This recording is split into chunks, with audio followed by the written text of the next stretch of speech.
महाभारत युद्ध के 5 ऐसे गुप्त रहस्य जिन्हें जानकर सोच में पड़ जाएंगे आप। तो चलिए गाइस, आज की वीडियो में बताएंगे आपको महाभारत से जुड़े 5 ऐसे रहस्य महाभारत के युद्ध से जो आपको हैरान कर देंगे। पहला, कौरव और पांडवों के बीच नहीं हुआ था महाभारत। आपको यह जानकर आश्चर्य होगा कि महाभारत में ना तो कौरवों ने युद्ध लड़ा और ना ही पांडवों ने।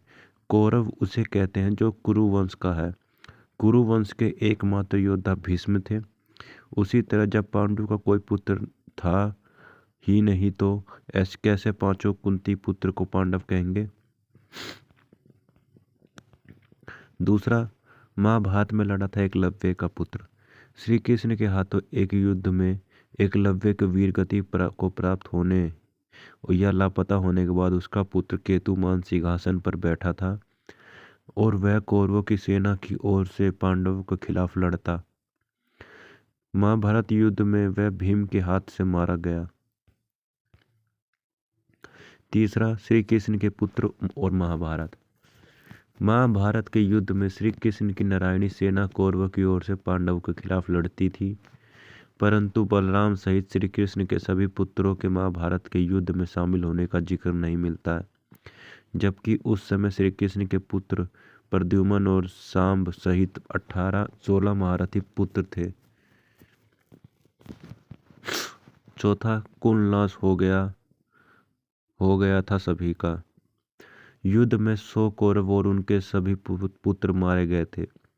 दूसरी ओर युद्ध के अंत में पांडव पत्नी द्रौपदी के 5 पुत्र पत्नीधव, सुतसोम, शत्रुकर्म, शतानीक और शत्रुसेन को अश्वत्थामा ने उस वक्त मार दिया था जब वह युधिष्ठिर शिविर में सो रहे थे।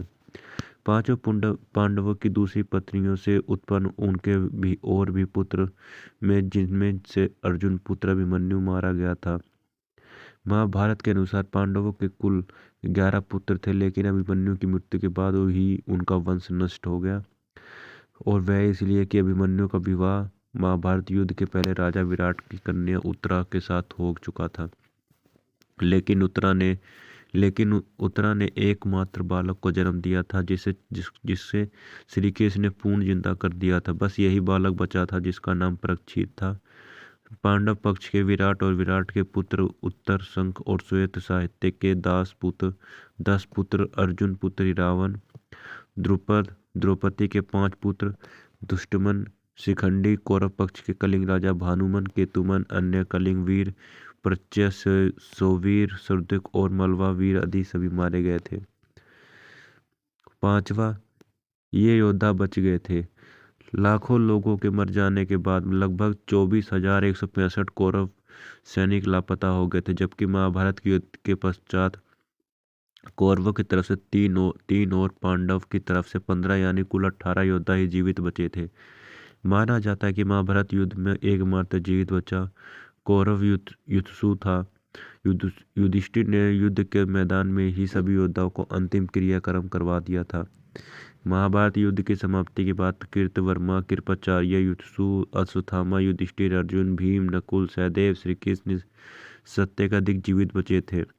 इसके अलावा धृतराष्ट्र, द्रौपदी, गांधारी, विदुर, संजय, बलराम, श्री कृष्ण की पत्नियां आदि भी जीवित थे।